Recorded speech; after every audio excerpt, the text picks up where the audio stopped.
네, 출발 증시와이드 2부 순서를 이어가겠습니다. 잠시 후 저희 프로그램이 끝나고 11시부터는 베스트 종목 상담이 준비되어 있습니다. 여러분께서 궁금하신 점이 있다면 013-3366-0110 무료 문자 또는 02-3153-2610 전화로 신청하시면 됩니다.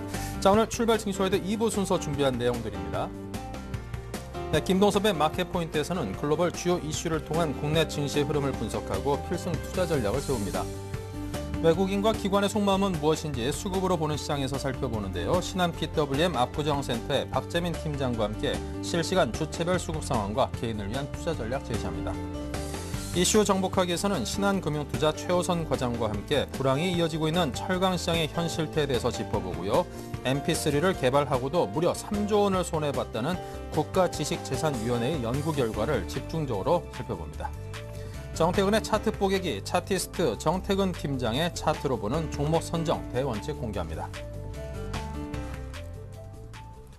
네, 김동섭의 마켓 포인트입니다. 김동섭 이사와 이야기 나눠보죠. 안녕하십니까? 네, 안녕하십니까? 네, 자 현지 시간으로 17일 버냉키 미 연방준비제도이사회 의장의 의회 연설이 있었습니다. 자, 이번 연설에서 언급한 주요 내용들 그리고 가장 관심이 큰 3차 양적 완화에 대한 내용을 정리해 주십시오. 벤 버냉키 의장이 상원 하원 그 의회에서 이제 연설이 있죠. 오늘 새벽에 끝난 건 상원이었고 오늘 밤에 새로 시작하는 건 이제 하원인데요. 상원에서 이제 연설한 내용을 보면 버냉키 의장의 주 내용은 깊어진 경제에 대해서 이제 비관론을 피력했고요. 그리고 이제 더 경제가 나빠지면 이제 가능한 수단, 추가 조치를 하겠다라고 하면서 이제 여러 가지를 좀 나열을 한 것 같습니다. 지금 벤 버냉키 의장이 얘기한 것은 이제 미국 경제가 회복세를 계속 하고 있지만, 그러니까 올 상반기 그 경제 활동이 다소 약화됐다. 그래서 또 실업률이 현재 8.2%인데 이 하락 속도가 굉장히 늦어져서 실망스러울 정도라는 표현을 썼습니다. 앞으로도 더 약화 가능성을 언급했고요. 그렇게 언급하고 나니까 이제 시장에 처음에는 이제 좀 시장이 안 좋았습니다. 그 다음에 이제 그 질의하고 응답 시간에서 벤 버냉키 회장이 4가지 정도를 시장에 얘기를 했죠. 첫 번째는 만약에 추가 조치를 하게 된다면 지금 저금리가 2014년까지 연장돼 있는데 이것을 추가로 연장할 수 있다라는 것이 첫 번째고요. 두 번째로는 필요하다면 더 많이 자산 매입을 하겠다. 그것을 통해서 시장을 안정화시키겠다라는 내용이 있고요. 그다음에 이제 세 번째는 이제 은행들이 연준에 예치하는 자금에 대해서 지급하고는 0.25%의 금리를 인하하는 방법이 있다. 이 얘기 무슨 말이냐면 돈을 우리한테 맡기지 말고 외부에다가 돈을 사용해라. 뭐 그 얘기죠. 그다음에 네 번째는 이제 혹시라도 이제 비상사태 때만 사용하는 것이 있습니다. 연준의 할인 대출 창구를 통해서 은행들의 신용을 공급하는 방안, 이 4가지를 제시를 했죠. 그래서 어느 것을 선택할지에 대해서는 그들도 언급하지는 않았습니다. 다만 시장에 필요한 조치에 대해서는 여러 가지를 생각하고 있다라는 내용을 했죠. 그러나 정확하게 어느 거라는 얘기를 안 했기 때문에 사실 시장이 상당히 좀 상승을 했어도 실망이 좀 있는 부분은 있습니다. 오늘 상원의회에서는 특별한 언급이 없었기 때문에 오늘 하원에서는 좀 더 구체적인 내용을 하지 않을까라는 기대 심리가 좀 있고요. 오늘 밤 벤 버냉키 의장의 립 서비스가 어떤 식으로 나오는지를 봐야 될 것 같고요. 특히 미국에서는 실적은 어느 정도 괜찮아지는 모습이지만 그래도 역시 실업률이나 주택 지표가 굉장히 중요한 역할을 하고 있기 때문에 3차 양적 완화에 대한 기대 심리는 더 커질 수도 있지 않느냐라고 보여주고 있습니다. 네, 자 그리고 국제 유가가 7주째 최고치를 경신하고 있습니다. 그 이유와 시장에 미치는 영향은 무엇일까요? 유가가 이제 유가 가격이 올라간다는 게 경기가 이제 좀 활성화된다는 얘기, 유가가 떨어진다는 건 경기가 둔화됐기 때문에 유가의 소비가 적어진다, 뭐 그런 얘기하고 똑같죠. 유가가 지금 7주의 최고치라는데 사실 너무 많이 고점 대비로 빠져서 사실 상승을 해도 지난번 110불대까지 올라가기는 아직 좀 시간이 있습니다. 어쨌든 유가가 지금 7주의 최고치를 경신했다는 것이 2가지로 봐야 되겠죠. 하나는 이제 걸프만에서 이란과의 대치 상태, 그러니까 이란이 호르즘 해협을 봉쇄할 경우에 유가의 강한 반등 가능성이 있고요. 또 하나는 3차 양적 완화 기대 심리로 인해서 아마도 미리 유가가 움직이는 것이 아니냐라고 판단하고 있습니다. 유가가 올라가면 사실 시장의 영향이 상당히 좀 큽니다. 경기 활성화에 대한 기대 심리도 있고 또 국내장 같은 경우에는 유가가 올라감으로 인해서 수혜를 받는 종목들이 상당히 있죠. 정유화학주들은 수혜를 받습니다. 그러니까 사실 국내 시가총액이 가장 높은 건 삼성전자지만 삼성전자가 그렇게 많이 올라가기 전까지는 시장의 주도주였는 차화정이었습니다. 자동차는 그 이후에라도 잘 버티고 있지만 화학주나 정유주들은 지금 시장에서 많이 밀렸죠. 고점 대비로 거의 반토막 넘게 빠졌고 그로 인해서 지금 시장의 투자가들은 화학과 정유에 물리신 분은 참 손해를 많이 보는데 유가가 만약에 올라가고 3차 양적 완화 기대시면 유가가 올라가게 된다면 차화정이 다시 한번 시장에서 득세할 수 있는 기회를 맞이할 수 있다는 것을 나타내고 있죠. 그만큼 시장의 영향성이 굉장히 크다라고 보실 수 있습니다. 지금 유가의 모습을 보시면은 기술적으로는 조금 더 올라갈 수 있는 공간을 열기 시작했고요.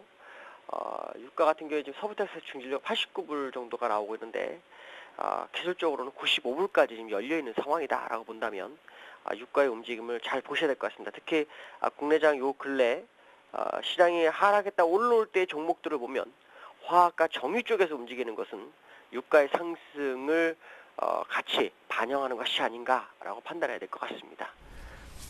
네, 자 오늘 우리 시장 역시 혼조세를 보이는 것 같습니다. 투자 전략 제시해 주십시오.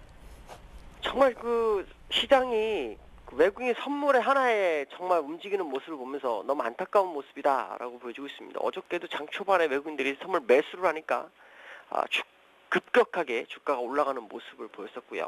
또 외국인이 막판에 매도를 하니까 상승분을 다 시장에 반환하는 모습을 보였죠. 그러니까 외국인 선물 매도가 얼마나 시장에는 중요한지를 알려주고 있습니다. 결국 지금 시장의 방향성은 외국의 선물 매도에서 방향을 찾아야 되는 상황이다라고 보여주고 있는데요. 요 근래 좀 특이한 것 중에 뭐냐면 지금 환율이 0.42% 정도 하락을 하고 있거든요. 이 상황이라고 하면 주가가 지금 빠지면 안 되는 거죠. 주가가 올라가야 되는데 빠지고 있습니다. 환율과 주가가 같이 움직이는 상황이죠. 참 재미난 상황이 계속 요즘 연출되고 있는데 이렇게 되면 어저께와 같은 장이 다시 연출될 수도 있습니다. 저점에서 다시 주가가 튀어오르는 그런 상황이 발생할 수 있다는 생각을 한번 좀 해보셔야 되고 그렇게 대응을 좀 하셔야 되는 게 맞다고 판단이 쓰고 있고요. 두 번째는 수급적으로 기관들의 움직임이 참 재밌죠. 기관들이 요 근래 3일 연속으로 매수해주고 있는데 오늘만 720억을 매도하고 있는데요. 기관들의 모습을 보시면 7월 13일 날 4,320억을 샀고 7월 16일 날 510억 그 다음 어저께 4,130억을 사서 약 한 8,900억 약 9천억 정도를 3일에 몰아서 샀죠. 그러고는 한 720억이 좀 나오고 있습니다. 그러면 사실 3일 동안 산 거 대비로 나온 거는 그렇게 큰 물량이 아니라고 본다면 기관들의 매매 동향을 봐야 되겠다라고 말씀드릴 수 있습니다. 그래서 오늘은 외국인들이 현물에서 매수를 소폭해주고 있지만 이따 막판은 어떻게 변할지는 모르겠죠. 그러나 기관들의 매수로 시장의 방향성을 계속 선회하는 모습으로 봤을 때는 기관들이 다시 매도 물량을 매수로 걷어들이는지 그 사이 외국인들은 선물에서 매도해서 매수로 돌변하는지를 보셔야 됩니다. 과거의 사례를 보면 외국인들은 한 방향으로 매매를 합니다. 매도를 하면 한번 끝까지 매도로 가고요. 매수하면 끝까지 매수를 하는데 그 중간에서 매도를 하다가 막판에 매도로 끝났어도 장중에 매수가 계속 진입하는 모습이 있거나 매수를 계속 하다가 장 초반에 매도를 하는 그런 상황이 연출됐을 때는 조만간 수급의 변화를 알려준다라고 보시면 지금의 자리는 역시 수급의 변화를 통해서 시장의 방향성이 선회될 수 있다는 것을 알려주는 시그널이 아닌가라고 판단되기 때문에요. 현재 물량을 들고 계신 분들은 잘 버티시는 게 좋겠고 어저께 제시한 것처럼 일봉산 1827포인트를 회복하는지가 매우 중요하다라고 말씀드릴 수 있습니다. 네, 자 지금까지 솔로몬 투자증권 김동섭 이사였습니다. 감사합니다. 네, 감사합니다. 네, 자 계속해서 신한금융투자 PWM 압구정센터의 박재민 PB팀장 화상 연결합니다. 안녕하세요. 네, 안녕하세요. 네, 양시장의 흐름과 주체별 수급 상황 정리해 주십시오. 네, 일단 금일 코스피 약보합 출발을 했다가 상승 전환했다가 지금 5포인트 정도 내려 빠진 1816포인트 기록 중인데요. 보합권에서 거의 등락을 왔다 갔다 하고 있다. 특별한 수급 주체는 없고요. 어저께 이제 현대중공업에서 현대차 이제 블록딜 물량 때문에 현대차가 급락을 했었는데 오늘 뭐 다시 강보합으로 지금 나오면서 그런 물량 부담은 크게 없는 모습입니다.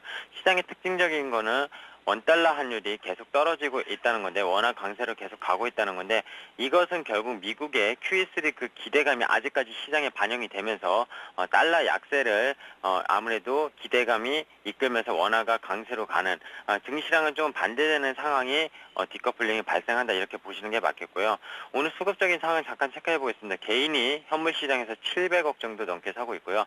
외국인은 아침에 200억 정도 사다가 지금 순매도로 돌아서기 일보 직전입니다. 5억 정도 사고 있고요. 물론 오늘 삼성전자를 어제 이어서 외국인이 다시 좀 많이 사긴 하고 있습니다.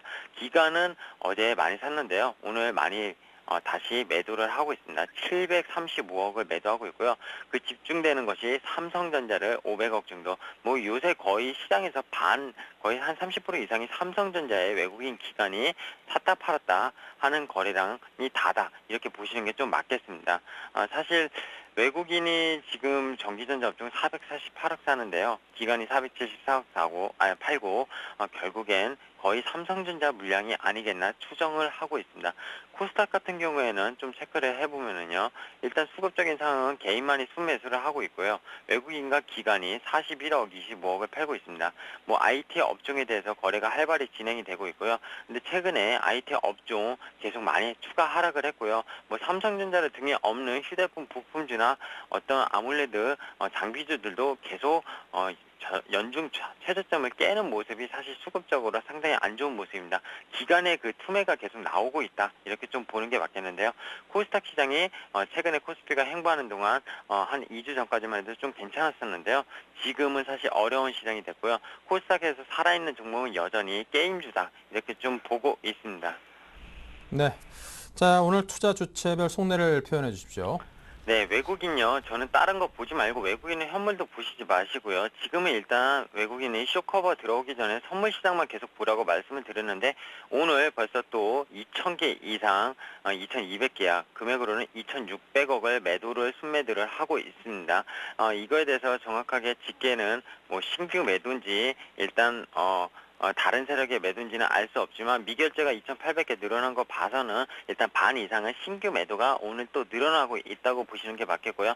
개인은 어저께 사실 당했죠. 개인이 어저께 하락을 하니까 많이 아침에 시초 하락을 했었을 때 선물 매도를 했다가 선물 매수 결국에는 이제 손절매 많이 했었는데 오늘 이겁니다. 외국인.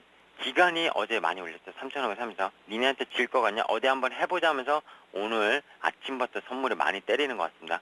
기간 연기금 형님이 최고예요. 우린 따라만 할래요. 이 말씀을 오늘 사지 않는데 왜 이 말씀을 드리냐면요. 지금 6거래일 동안 연기금이 3,380억을 시장에서 샀습니다. 기간이 산 거에 거의 한 3분의 1에서 4분의 1 정도를 연기금이 산 건데요. 연기금이 사니까 투신, 보험, 종금 전부 다 따라서 사는 모습. 오늘은 사실 연금이 안 사니까 기간이 같이 사는 모습인데요. 연기금만 따라하겠다. 거의 뭐 기간은 솔직히 지금 뭐 방향성을 모르는 것 같습니다. 개인은 우린 계속 삽니다. 뚝심이 있어야죠. 이런 표현이 맞지 않을까 생각합니다. 개인은 뭐 1,800 후반대부터 계속 사고요. 지금 1,800 초반인데 떨어지면 연기금이 받쳐주겠지. 역시 좀 기대 심리를 갖고 있다. 이렇게 좀 투자 심리를 표현하는 게 맞을 것 같습니다. 네. 자, 오늘장 개인을 위한 투자 전략은요? 네, 일단은요, 밤사이 있었던 그 FRB의 버냉키 증언에 대해서 잠깐 말씀을 드리고 투자 전략에 대해서 말씀을 드리겠습니다. 이제 오늘 밤은요, 이제 하원위원회에 출석을 합니다. 미국은 상원위원회가 있고 하원위원회가 따로 있습니다. 반년에 한 번, 결국엔 반기죠. 반년에 한 번 상하원 제출하는 통화정책 보고서를 내고요. 거기에 대해서 FRB 의장, 지금 버냉키죠. 벤 버냉키가 의회 증언을 이틀간 진행을 하는 겁니다.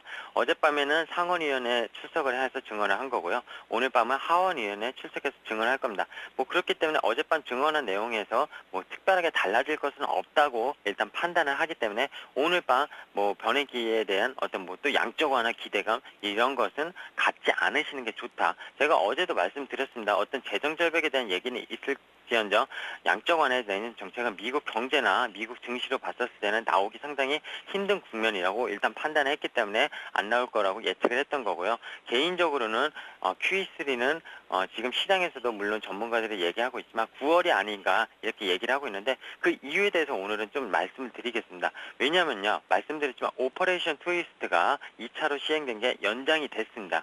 그걸로 인해서 시간을 벌고 있는 상황이고요. 7월달, 6월달 경제 지표가 미국은 그렇게 나쁘지 않았습니다. 중국이나 유럽은 계속 안 좋은 건 사실이지만 미국은 좋았고요. 지금 이번에 어닝 시즌인데 미국은 지금 금융주들이 의외로 실적이 상당히 좋게 나오고 있습니다.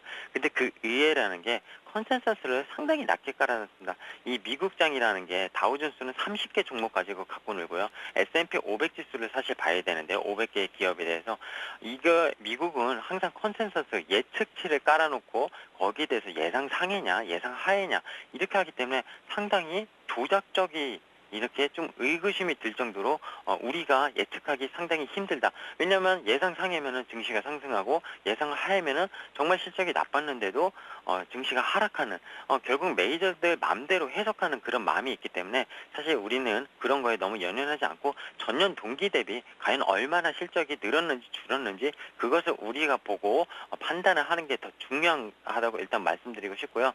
좀 약간 옆으로 샌 것 같지만 이 말씀을 드리는 게 7월달 기업 실적들이 좋게 나오고 있습니다. 2분기. 그리고 7월달 경제지표 그렇게 나쁘지 않게 나오고 있고요. 어제도 NAHB 주택판매지수가 상당히 좋게 나왔습니다. 전월 대비.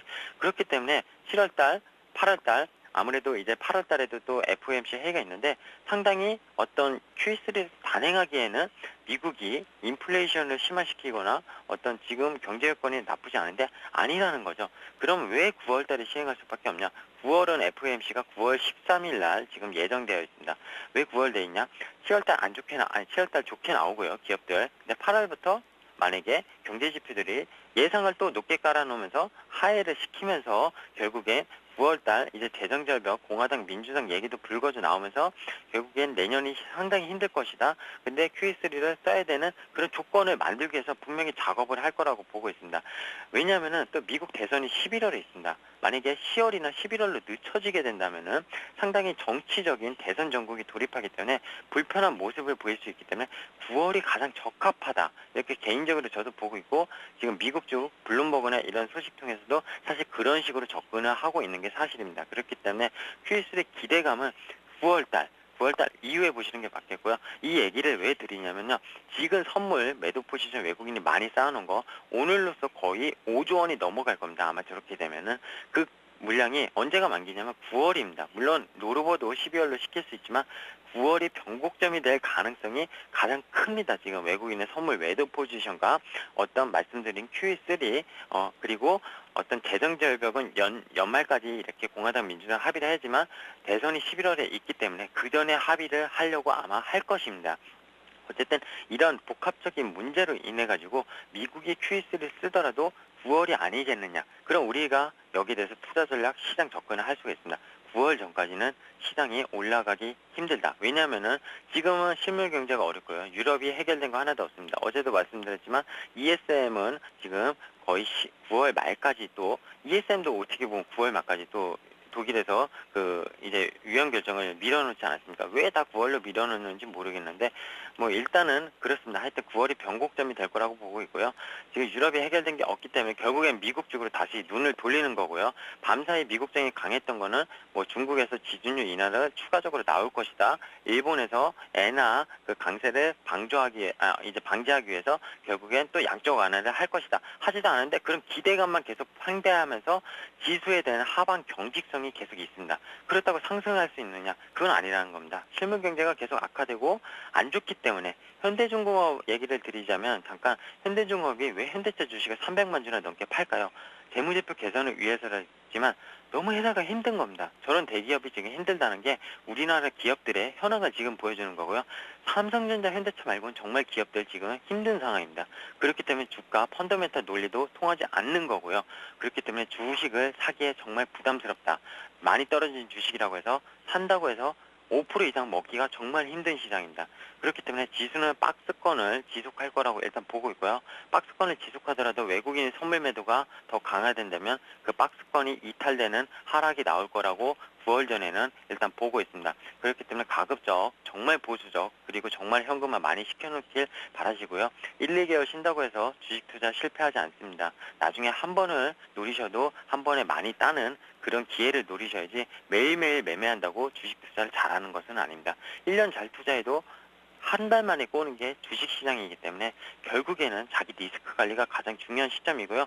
오늘 그 점을 제일 강조드리고 싶으면서 정말 매매를 하시고 싶으면 요새 제가 계속 강조드린 코덱스 200이나 코덱스 인버스 쪽은 올라오면 매수하면 하락하면 먹는 결국 반대 포지션입니다. 주식 공매도랑 같은 방향인데요. 크게는 못 먹습니다. 워낙 지수 변동이랑 동행이 되기 때문에 하루에 잘 먹어야 1% 2% 대회인데 사실 이런 거에 대한 그냥 짧은 단기 매매가 가장 지금은 리스크 관리 차원에서 맞고요. 현금화도 워낙 빠르게 코덱스 같은 경우는 되기 때문에 주식이 한번 물리면 손절을 못하기 때문에 개인 투자가들은 심리적인 차원에서 ETF 위주로 매매를 하시고요. 정말 그것도 자신이 없다 그러시면은 그냥 쉬시길 바랍니다. 제가 매번 말씀드리지만 주식시장 정말 매일 열리는 거고요.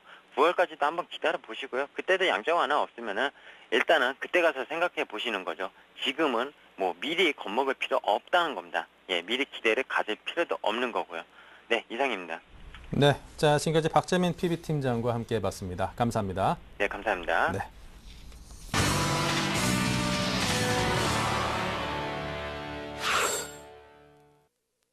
네, 자 본격적인 오늘 장 전략도 짜봐야죠. 오인의 전문가와 함께하는 12자 투자 전략부터 봅니다. 박성일 연구는 지수 단기 트레이딩 구간이라고 이야기했고요. 박소영 대리는 낙폭 과대 업종을 담아보자. 신용훈 연구원 단기 박스권 장세 대응하자. 최희용 대리는 금융주를 분할 매수하는 전략을 구사해보자고 했습니다. 김도영 대표는 시초가가 강한 업종과 단기 수익 매수를 이야기했고요. 관심 업종으로는 박성일 연구원이 여객, 항공업종의 분할 매수를, 박소영 대리는 정유화학주의 매수가 유효하다. 신용훈 연구원 석유화학업종의 매수, 최희용 대리는 은행업종에 주목하기, 김도영 대표는 정유, IT, 금융주 단기 수익 매수를 이야기했습니다. 네, 오늘은 이 가운데 교보증권 강서지점의 신용훈 연구원과 함께합니다. 안녕하십니까? 예, 안녕하세요. 네, 현재 시황부터 볼까요? 예, 시장은 뉴욕 증시의 상승 마감에도 불구하고 혼조세 흐름이 이어지고 있습니다. 뉴욕 증시는 벤 버냉키 연방준비제도 이사회 의장이 상원 증언의 질의응답 시간에 양적 완화도 고려하고 있는 추가 조치 중 하나라는 사실을 재확인시켜준 것이 상승 반전 동력이 됐는데요. 미국 기업들의 2분기 어닝 시즌이 이어지고 있는 가운데 시장 예상치를 상회하고 있는 실적이 나오고 있는 것도 호재로 작용했습니다. 현재 코스피 지수가 약세 흐름을 보이고 있긴 하지만 시장은 최근 2달 동안 만들어지고 있는 박스권 안에서 움직이고 있는 모습입니다. 기술적으로 보면 지난 7월 13일에 3중 바닥을 다져준 모습이고요. 바닥을 다진 후엔 반등이 나왔던 점을 기억한다면 1800선 부근에선 단기 박스권 하단으로 인식하시고 분할 매수 전략으로 다가가기엔 큰 부담이 없어 보입니다. 네, 자 오늘 단기 박스권 장세 대응 그리고 석유화학 업종의 매수를 이야기하셨습니다. 설명 주시죠. 예, 화학업종은 그간 좋지 않은 시황으로 긴 시간 동안 조정을 거쳤는데요. 이제는 더 나빠질 게 없다는 분위기입니다. 여러 가지 이유가 있겠지만 그중 첫째로는 예상보다 빠른 중국의 금리 인하인데요. 중국은 지난 6월 7일에 부진한 지표에 대한 대응책으로 금리 인하를 실시한 이후 시장 예상보다 빠르게 지난 7월 6일 추가 금리 인하를 실시했습니다. 화학 제품 가격은 6월 마지막 주부터 반등하기 시작해서 3주째 가격이 상승 중인데요. 2002년과 같은 흐름을 고려할 때 추가적인 정책에 따라 화학 제품의 가격 상승세가 이어질 전망이고요. 이에 따라 2분기 영업이익을 바닥으로 3분기 화학업체 실적은 회복될 전망입니다. 두 번째 이유로는 실질적인 수요에 기반해서 유가 변동성이 점차 축소될 것으로 예상되기 때문인데요. 과거 5년 중 최고치를 기록했던 미국 원유 재고가 6월 중순을 정점으로 3주 연속 감소하면서 과거 평균 구간으로 수렴해 가고 있고 여러 석유화학 업체들의 공통적인 사항이 월별 기준에서 실적과 가동률의 바닥은 6월로 판단하고 있다는 점 등이 더 이상 나빠질 게 없는 석유화학 업종의 뷰라고 할 수 있겠습니다. 네, 자 그렇다면 오늘 관심 가질 만한 종목 역시 이 업종에 속해 있을 것 같은데요. 어디일까요? 예, 말씀하신 대로 여러 석유화학 업종 중 호남석유를 관심 있게 보고 있는데요. 호남석유는 최근 기간이 3일 연속 순매수를 하고 있고 외국인도 어제 순매수로 전환되었습니다. 이러한 수급이 바닥을 확인한 시황과 맞물리면서 여러 이동평균선을 상향으로 이끄는 모습인데요. 어제는 장대 양봉으로 마감을 하며 5일선, 11선, 21선, 61선 모두 상향 돌파했습니다. 호남석유 차트를 살펴보면 지난 6월 5일에 바닥을 확인한 후에 저점을 계속 높여주며 상승하는 모습도 분할 매수하기에는 큰 부담이 없는 구간이라고 볼 수 있겠습니다. 네, 자 일단 호남석유 가격대에 대해서 말씀해 주십시오. 예, 매수가는 전일 종가인 25만 4천 원으로 잡아드렸고요. 목표가는 28만 원, 손절가는 23만 원으로 잡고 대응하시면 큰 부담이 없어 보입니다. 네, 알겠습니다. 오늘 말씀 감사합니다. 예, 감사합니다. 네, 자 계속해서 이슈 정복하기 박미라 아나운서 만나봅니다. 안녕하세요. 이슈 정복하기 박미라입니다. 오늘의 주요 이슈들 함께 정리해 보겠습니다. 철강 시장 불황이 지속하면서 철강제 재고가 계속 쌓이고 있습니다. 한국철강협회에 따르면 지난 5월 말 현재 국내 철강제 재고량은 1년 전에 비해 19% 늘었습니다. 계속되는 경기 침체와 불황으로 인해 소비 심리가 금융위기 직후보다 위축된 것으로 나타났습니다. 실질 소비량을 알아보는 이마트 지수는 올해 1분기 92를 기록해 2009년 1분기 94.8보다 낮아진 것으로 조사됐습니다.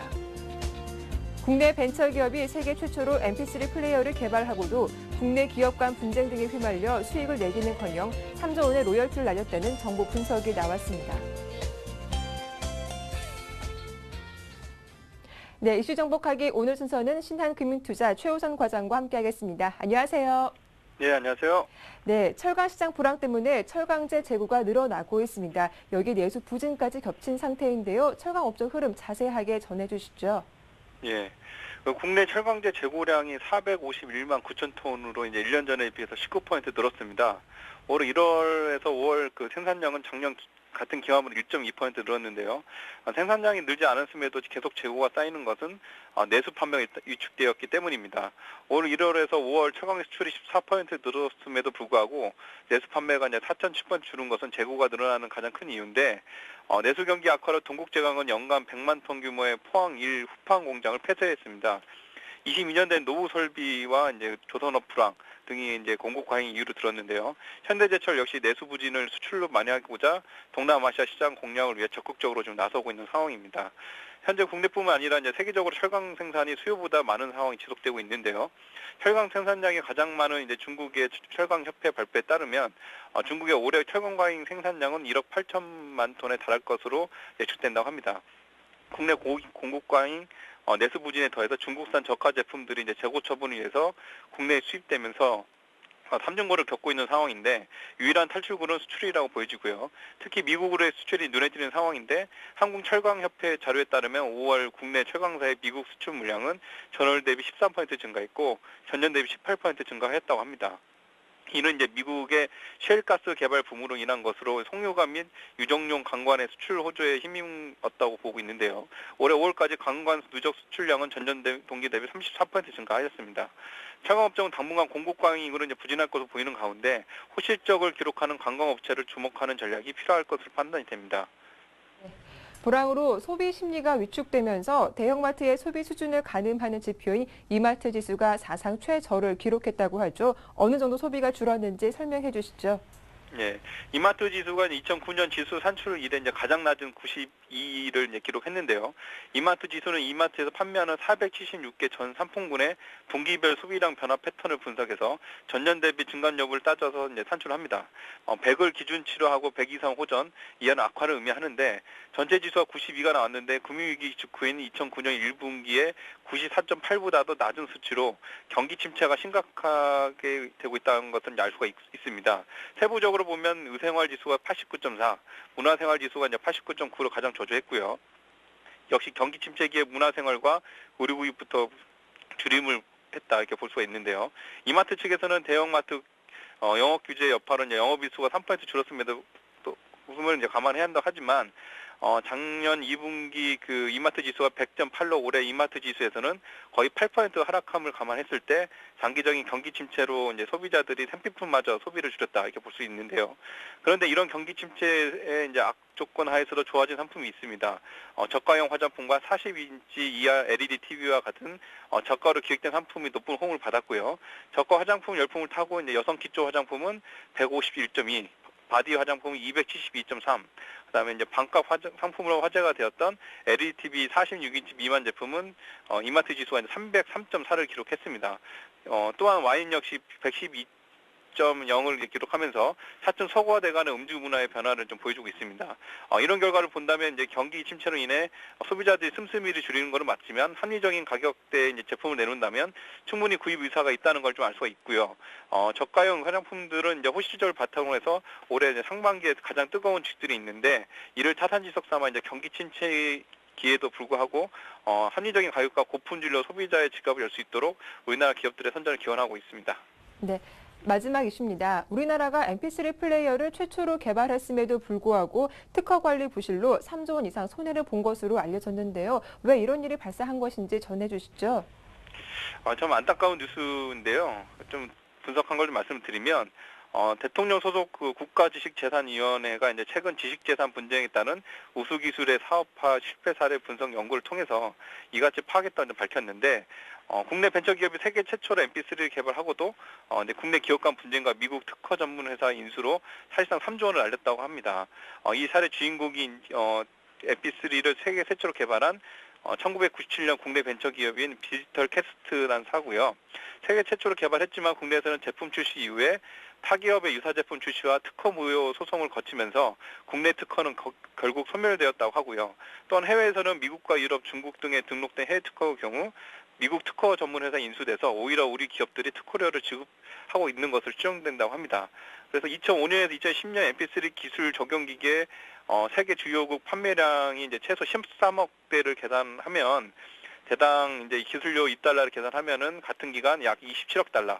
우리나라 돈으로 한 3조 1,500억 정도 되는데 이 로열티 수익을 이제 못 받았다 이렇게 보시면 될 것 같고요.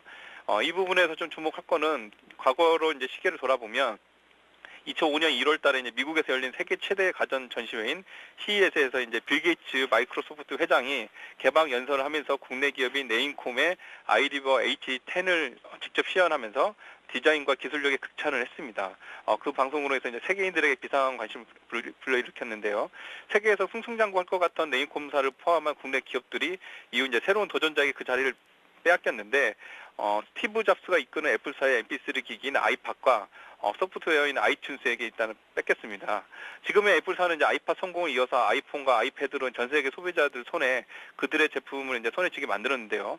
그러면서 강력한 도전자인 삼성전자와는 특허 소송으로 판매 금지를 이끄는데 전사적인 노력을 기울이고 있습니다. 세계적인 기업인 삼성전자도 이러한 특허 소송에 역량을 집중하고 있지만 국내 중소기업일 경우에는 혼자 힘으로 대응하기가 쉽지 않은 상황이고요.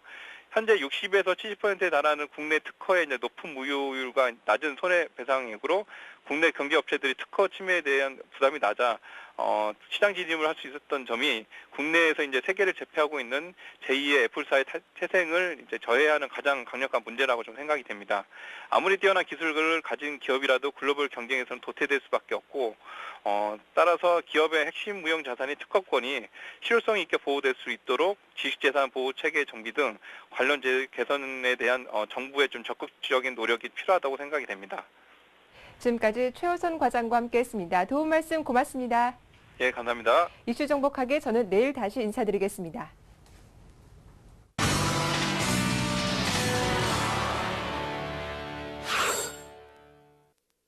네, 자 계속해서 중국 소식입니다. 리딩투자증권의 우성재 팀장입니다. 안녕하십니까? 예, 안녕하세요. 네, 전해주십시오. 예, 지금 최근 중국 움직임 그렇게 좋지 못한 모습을 보였었는데요. 오늘도 약세 움직임 보이고 있습니다. 현재 상하이 종합 0.27% 하락한 2155.26포인트의 장 움직임 보이고 있습니다.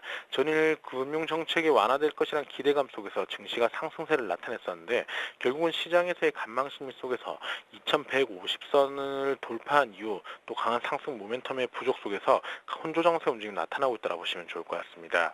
지금 중국의 상반기 올해 투자가 전년 대비 3분의 1에 불과한 것으로 보이면서 실질적으로 중국 경제가 많이 위축 국면에 진입해 있는 모습을 보였었습니다. 하지만 지금 하반기에 투자 환경이 개선될 것이라는 전망을 내놨었는데요. 중국 상무부가 홍콩에서 개최한 2012년 투자 정책 세미나에서 올 상반기 중국 외자 직접 투자가 591억 달러로 전년 대비 3% 감소한 것으로 발표를 했었습니다. 하지만 하반기에는 외자 투자 유치를 분야를 더욱더 확대해서 중국 내의 경제를 부양해 나가겠다는 의지를 표명을 했었는데요. 결국 하반기부터 꾸준한 경제 투자 부분이 좀 더 확대될 것으로 보이고 있는 만큼 SOC 쪽 관련 업종들에 대한 기대감은 좀 나타나고 있다고 보시면 좋을 것 같습니다.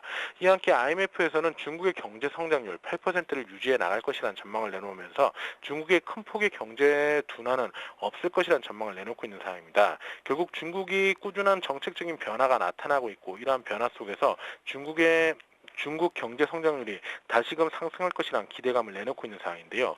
지금 중국의 정책적인 변화들이 나타나고 있지만 아직까지 중국에서의 뚜렷한 징후들이 나타나지 못하고 있는 모습을 보이는 만큼 시장에서의 관망 심리는 좀 많이 확대되고 있는 상황입니다. 하지만 중국의 자금 통화정책 완화로 인한 시장에서의 자금이 계속적으로 확대해 나갈 경우에 다시금 중국 경제가 고강도 성장을 해 나갈 것이란 기대감 또한 커지고 있는 만큼 큰 폭의 하락은 없을 것으로 보이고 있는데요. 결국은 시장에서 상승 모멘텀을 아직까지는 좀 찾기보다는 뚜렷한 징후 위에 들어가겠다는 관망 심리가 많이 커지고 있는 만큼 강한 상승세를 나타내기는 좀 어려울 것으로 보이고 있습니다. 결국 2150선에서의 지지는 가능할 것으로 보이고 있지만 2200선에서의 심리적 눌림목 단기간에 돌파하기는 어려운 만큼 박스권 기조 이어져 나간다고 보시면 좋을 것 같습니다. 네, 자 지금까지 우성재 팀장이 전한 중국 소식이었습니다. 감사합니다. 네, 고맙습니다.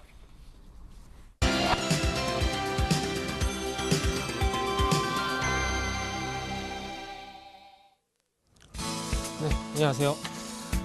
계속해서 그 고점 신호에 대한 부분을 좀 계속 말씀을 드리고 있는데 지난주 같은 제가 복습을 너무 길게 하다 보니까 신규 내용을 좀 못 들어갔습니다. 그래서 오늘 같은 경우에는 지난주 내용 다 지켜버리고 오늘 바로 두 번째 내용 좀 넘어가도록 하겠습니다. 그래서 잠시만 언급을 하게 된다면 제가 지난주 고점 신호에 대한 부분 컴투스라는 종목을 좀 말씀을 드렸었죠. 그래서 컴투스가 지금 현재 좀 꺾이고 있기 때문에 이런 부분들이 뭐 맞췄다기보다는 이전에 이전 전주 내용이죠. 전주 내용에서 변동성 확대되는 종목들이 있다면은 그런 부분을 조금 참고를 해보셨으면 좋겠습니다. 자, 오늘은 그 두 번째 시간 거래량 증가에 대해서 한번 좀 말씀드리면서 오늘 사례들을 한번 좀 살펴보도록 하겠습니다. 거래량 같은 경우는 아무래도 그 많은 보조 지표들이 있긴 하지만은 상당히 세력들도 좀 숨기기 힘든 이런 조금 그 지표라고 보시면 될 것 같아요. 그래서 저 같은 경우는 HTS의 거래량 말고는 좀 없습니다. 그리고 뭐 좀 보는 게 MACD라든지 그 볼린저 밴드를 보긴 하는데 그래도 가장 신뢰하는 부분은 거래량 증가입니다. 그래서 화면을 좀 같이 보게 된다면은 그 화면에 현재 그 뭐 네 줄 정도 글자가 나오고 있는데 일단은 그 다른 내용이 아닙니다. 뭐 세력도 거래량을 뭐 속일 수 없다는 점을 좀 참고를 하시는 게 좀 좋을 것 같고요. 그리고 아래쪽으로 뭐 쭉 보게 된다면은 급격한 하락 속에서 발생하는 대량 거래 그리고 급격한 상승 속에서 발생하는 대량 거래 같은 경우에는 신규 주체 그리고 기존 주체 어떤 손바뀜 현상이 발생이 되고 있다는 부분들을 좀 참고를 하시는 게 좋을 것 같습니다. 그래서 이 부분은 그 에이블 CNC라는 종목을 좀 보면서 말씀을 드릴 내용인데 1차적으로 보셔야 될 부분이 어쨌든 주가가 상승을 할 때 거래량이 같이 상승하게 된다면은 상당히 가장 좋겠죠. 근데 상승을 할 때 거래량이 감소한다는 것은 그만큼 상승에 대한 신뢰가 떨어진다는 부분들을 말씀드리고 싶어서 이렇게 좀 어려운 얘기를 드렸습니다. 그래서 항상 그렇지만은 그 공부라는 내용이 항상 이론은 어렵죠. 이렇게 말 자체가 어렵기 때문에 항상 뭐 체육 시간이 가장 좋듯이 뭐 실전을 보는 게 가장 좋지 않겠나 이렇게 생각을 하고 있습니다. 그래서 제가 매주마다 어떤 창작의 고통 서태지가 가졌던 제가 창작의 고통 계속 갖고 있습니다. 이렇게 이런 그 차트 패턴을 찾아야 되기 때문에 이게 상당히 너무 어렵거든요. 그래서 이런 부분들을 어렵게 구한 내용들이기 때문에 조금 잘 활용을 좀 하셨으면 좋겠다. 그런 개인적인 바람을 말씀드리면서 첫 번째 사례 한번 보도록 할게요. 화천기업이라는 어떤 그 종목입니다. 그래서 월봉 차트를 좀 보게 된다면은 요 종목은 거의 뭐 그 방금 말씀드렸던 거래량에 대한 가장 좋은 어떤 그 샘플이라고 좀 보시면 될 것 같아요. 자, 맨 왼쪽부터 좀 같이 보시게 된다면은 자, 상승하는 초기 국면에 거래량이 상당히 많이 늘어났죠. 근데 이게 봉이 하나밖에 없는데 이게 월봉이기 때문에 봉이 하나입니다. 근데 이게 일봉으로 넘어가게 되게 된다면은 거래량이 늘어나는 부분을 확인할 수 있겠죠. 그리고 앞쪽을 보게 된다면은 동그라미 표시신 부분뿐만 아니라 거래량이 그래도 조금씩 평균적으로 봤을 땐 증가하고 있는 부분을 볼 수 있습니다. 그래서 상승 초기 구간에서 거래량 증가는 추세적으로 상승이 전환된다고 해석을 할 수가 있습니다. 그래서 초기에 상승을 할 때 거래량이 늘어나는 게 그만큼 중요하다는 겁니다. 그래서 이런 부분 잘 보시면 좋을 것 같고요. 그리고 1차적으로 거래량이 증가하게 되면서 추세가 초기에 상승하는 것도 좋지만은 그와 반대로 많이 오른 상태. 지금 현재 화면 두 번째 동그라미를 좀 보게 되신다면은 첫 번째 우리가 배웠던 내용이죠. 변동성 확대. 변동성 확대가 나오죠. 그리고 난 다음에 아래쪽을 보시게 된다면은 거래량이 동반적으로 증가를 하죠.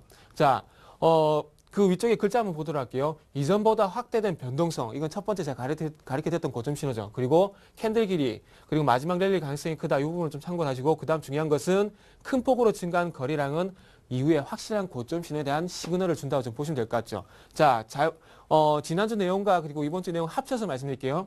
변동성이 확대가 된다. 그렇다면 1차적으로 고점 신호가 오고 있다 해석을 해야 되겠죠. 그리고 난 다음에 주가가 조금 주춤할 때 거래량이 증가하게 된다면 이제 들어왔던 세력들이 이제 빠져나가는구나 이렇게 좀 해석을 하시면 되겠죠. 그래서 지금 이쪽 화면을 뒤에 보시면 흐릿해서 잘 안 보이겠지만은 방금 말씀드렸던 내용이 이 부분 보시게 된다면 상승 초기 구간에 거래량이 발생하게 되면서 상승하게 된다면 어떤 추세 전환에 대한 어떤 신뢰가 가장 커진다고 보시면 될 것 같고요. 그리고 두 번째 이 부분을 보시게 된다면은 자, 변동성이 확대가 되면서 아래쪽에 보시면서 거래량이 증가를 하죠. 그렇다면은 확실한 고점 신호 두 개가 나왔다는 겁니다. 그래서 이런 부분을 좀 참고해 보시면 좋을 것 같고요. 그리고 다시 화면 좀 연결 좀 부탁드립니다. 그리고 다음 화면을 보게 된다면은 자, 바닥에 대한 신호 한번 보도록 할게요.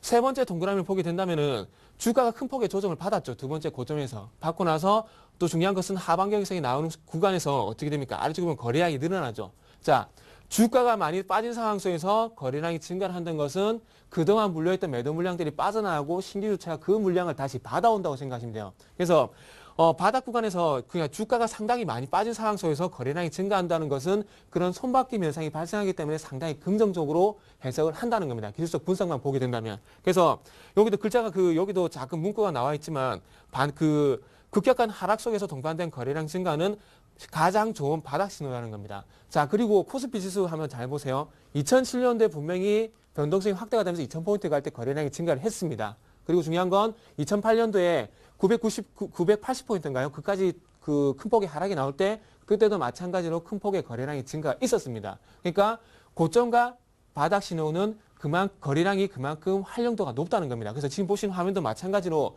세 번째 동그라미 보시게 된다면은 많이 빠진 상황. 지금 75,000원에서 거의 25,000원까지 빠졌는데 거의 3분의 1 토막이 났죠. 그 상황 속에서 거래량이 증가하는 상황이 나오게 된다면은 반대로 이 신호는 바닥에 대한 신호구나 하고 조금씩 매수 준비를 할 수가 있다는 겁니다. 자, 그리고 그리고 나서 바닥을 잡고 나서 마지막 동그라미 보도록 하겠습니다. 가장 우측입니다. 보면은 여기도 마찬가지죠. 변동성이 급격하게 확대가 되죠. 그리고 난 다음에 보셔야 될 부분은 아래쪽에 거래량이 이 부분이 앞쪽 사례가 크게 증가했다고 좀 보긴 힘들겠지만은 그래도 거래량의 어떤 변화가 생겼죠. 왜 그러냐면은 이 동그라미 앞쪽을 보시게 된다면 그 이전의 평균 거래량보다 2배 이상의 거래량이 발생이 되죠. 그래서 이런 부분도 꼼꼼하게 체크를 하셔야 된다는 겁니다. 그래서 어떻게 본다면은 첫 번째 동그라미와 맨 마지막 동그라미 보게 된다면 거래량이 갈수록 줄어들죠. 그렇다면은 이 마지막에 75,000원까지 갔던 전고점까지 갔던 이 랠리가 마지막 랠리의 가능성에 대한 부분도 대비를 하셔야 된다는 겁니다. 그래서 이때 당시 만약에 75,000원에 들어가신 분들 같은 경우에 만약에 물렸다면은 이때는 다시 한번 재반등이 아니라 이때는 눈물을 머금고 손절을 하셔야 된다는 겁니다. 자, 변동성 확대 나왔죠. 그리고 75,000원에서 이중천정이 발생했죠. 왜? 이 앞부분에 있었지 않습니까? 여기서 75,000원 갔었죠. 그리고 여기서 75,000원 정의되죠. 이중천정 나왔죠. 변동성 확대됐죠. 그렇다면은 이렇게 고점 신호를 보여준 두 가지 신호가 나왔다면은 신뢰를 그만큼 커진다는 겁니다. 그리고 난 다음에 어떻게 됩니까? 다시 산이 높으면 골이 깊듯이 마찬가지 급락도 크게 나오죠. 이때는 무조건 빠져나오셔야 된다는 겁니다. 그래서 이 네 번의 사례를 볼 때 바닥 구간에서 나오는 거래량 그리고 고점에서 나오는 거래량은 어쨌든 바닥 신호, 고점 신호이기 때문에 참고를 하셔야 된다는 겁니다. 자, 그리고 다음 사례 좀 보도록 할게요. 요거는 거의 완전히 너무나 좋은 샘플이라 보시면 될 것 같아요. 거래량에 대한 어떤 좋은 샘플. 그리고 다음 화면 보도록 하겠습니다. 자, 다음은 초록뱀이라는 종목을 좀 보도록 할게요. 오늘 요것만 보고 좀 마무리 또 해야 될 것 같네요. 초록뱀 같은 경우에 자, 잘 보세요. 이것도 첫 번째가 있습니다. 자, 완만한 상승세를 보이다가 상승세가 가팔라지죠. 자, 숫자 1 보세요. 숫자 1. 완만해지던 상승세가 가팔라지면서 변동성이 확대가 된다. 그러면 1차적으로 우리가 지난주에 배웠던 거죠. 변동성 확대. 그리고 그동안의 상승세를 보아 마지막 랠리의 가능성이 크다. 어떻게 보면은 이 부분이 결론적으로 제가 말씀드리고 싶은 부분은 세력들이 잠시 들어왔다 나갔다고 좀 보시면 될 것 같아요. 근데 어쨌든 그보다 더 중요한 거는 완만한 상승세에서 상승세가 가팔라지고 있다. 자, 1차적으로 매도 신호 나왔죠. 그리고 잘 볼게요. 위에 보세요. 위에 숫자 1을 보세요. 불행히도 장대 음봉에서 대량 거래 발생으로 1차 고점 신호 발생. 자, 지금 현재 화면을 보시면은 빨갛게 된 네모칸 캔들하고 거래량 바로 밑에 캔들이 있는데 보시면은 장대 음봉이 나온 자리에서 공교롭게도 마찬가지 거래량이 폭발했다고 좀 말씀드릴게요. 자, 상승할 때 거래량보다 2배 거래량이 발생했죠. 그렇다면 여기서 요것도 가장 좋은 어떤 그 보편적인 예인데 고점에서 대량 거래 발생, 장대 음봉과 그리고 대량 거래 발생은 뭐랄까 보통 고점 신호가 말씀드리죠. 요 부분도 거의 뭐 가장 좋은 샘플이라고 보시면 될 것 같아요. 그래서 제가 결론적으로 말씀드리고 싶은 부분은 1차적으로 변동성 확대, 1차 고점 신호 나왔죠. 그리고 난 다음에 대량 거래 발생, 두 번째 고점 신호 나왔죠. 그리고 장대 음봉 발생, 세 번째 고점 신호가 나왔다는 겁니다. 자, 세 번의 고점 신호가 나왔는데 여기서 안 빠져나올 이유가 없겠죠. 그리고 난 다음에 공교롭게도 다시 한번 반등을 주긴 하지만은 돌파를 못하죠. 왜? 지금까지 올렸던 세력들이 더 이상 올릴 힘이 없다는 겁니다. 자, 그리고 두 번째 그 캔들 그 주가 차트 보시게 되면은 두 번째 파란색으로 된 네모칸 보시면은 아시겠지만은 거의 상한가 육박하는 상승이 나오고 난 다음에 윗꼬리를 다는 음봉이 나왔죠. 그렇다면은 이게 무슨 얘기냐면은 자, 1차적으로 이 장대 음봉에서 세력들이 빠져나갔습니다. 근데 중요한 건 요 두 번째에서 세력들이 올리고 난 다음에 더 갈 것처럼 하고 물량을 개인들한테 떠넘긴다고 보시면 될 것 같아요. 근데 이 부분은 조금 논란이 있는 부분이긴 한데 어쨌든 이 신호를 볼 때 누가 이 물량을 받아가겠습니까? 개인들이 받아갈 수밖에 없겠죠. 왜? 이 종목을 매수하고 난 다음에 이런 흐름이 나왔을 때 종목 상담을 누가 합니까? 개인들이 하죠. 그렇다면 저는 개인들밖에 생각이 안 들거든요. 그래서 어쨌든 숫자 3을 보게 된다면은 장대 양봉으로 반등 시도, 그러나 전고점 매물 부담으로 주가 상승 실패, 2차 고점 신호, 네 번째 고점 신호가 나왔다 보면 되겠죠. 그리고 난 다음에 어떻게 돼요? 주가가 쭉 밀려버리죠. 그래서 이런 부분들을 계속 숙지를 하셔야 된다는 겁니다. 자, 조금 전에 같은 경우에 잘 보세요. 저는 보시면은 화천경원 같이 이렇게 확실하게 고점 신호, 저점 신호 주면 상당히 좋겠죠. 그런데 중요한 건 세력들이 그렇게 정직하게 빠져나가진 않겠죠. 왜? 요즘에는 개인들도 기술적 분석 공부를 많이 하기 때문에 개인들이 알고 있는 패턴으로 절대 빠져나가지가 않는다는 겁니다. 이것도 마찬가지예요. 이것도 어떻게 본다면은 개인들이 알고 있는 패턴입니다. 그렇기 때문에 상당히 이런 패턴이 나올 가능성이 있습니다. 하지만 이 패턴을 세력들도 알고 있다는 겁니다. 그렇기 때문에 지금 현재 두 번째 초록뱀 1번까지 보여드렸는데 여기까지는 세력들 그리고 개인들이 보편적으로 알고 있는 패턴이기 때문에 나올 가능성은 있긴 하지만은 나올 가능성은 떨어진다는 부분을 좀 보셔야 되겠죠. 그래서 다음 내용을 보게 된다면은 자, 여기서부터는 조금은 신규로 좀 보셔야 돼요. 이건 좀 짧게 간단하게 하고 좀 마무리할게요. 핵심만 말씀드리고 제가 마무리하도록 하겠습니다. 화면 딱 연결시키면은 자, 보셔야 될 부분 숫자 2만 보세요. 오늘 숫자 2만 말씀드리고 제가 다음 주에 또 설명드릴게요. 숫자 1을 보시면은 자, 여기 숫자 1을 보게 된다면 거래량 숫자 2 아래쪽에 보시면은 거래량이 상당히 많이 증가를 했죠. 자, 많이 오른 상태에서 거래량이 증가를 한다. 요게 결론적으로 손바뀌는 현상이 발생이 되고 있다는 겁니다. 자, 주가가 5만 원에서 6만 원까지 갈 때 지금 현재 거래량이 상당히 많이 발생이 됐죠. 근데 중요한 것은 그 전에 평균 거래량보다 2배 거래량이 발생이 됐죠.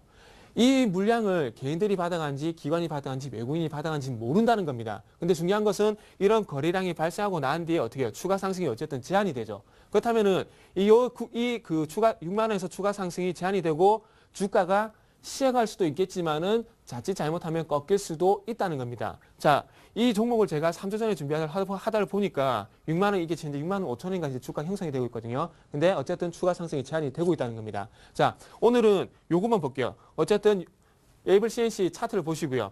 5만 원에서 6만 원까지 상승할 때 어쨌든 거래량이 발생했다. 그렇다면 손바뀜이 발생했다. 요것만 말씀을 드리고 제가 다음 주에 또 연결해서 말씀 좀 드리도록 하겠습니다. 시간 상당히 좀 너무 짧네요. 지금 많은 내용을 전달 못 드려서 정말 죄송하고요. 그래서 다음 주에도 다시 한번 열심히 좀 강의를 하도록 하겠습니다. 자, 임동성 앵커님 연결해 보도록 하겠습니다. 임동성 앵커님. 네, 자, 지금까지 골든 이글 투자자문의 정태근 팀장과 함께한 차트 보기이었습니다. 잘 들었습니다. 자, 잠시 11시부터는 베스트 종목 상담 이어집니다. 013-3366-0110, 023153-2610번으로 무료 문자와 전화로 신청 가능하십니다. 저희 출발 증시와이드 블로그에도 많은 관심 부탁드리고요. 자, 오늘 1, 2부 순서 여기서 모두 마치죠. 감사합니다.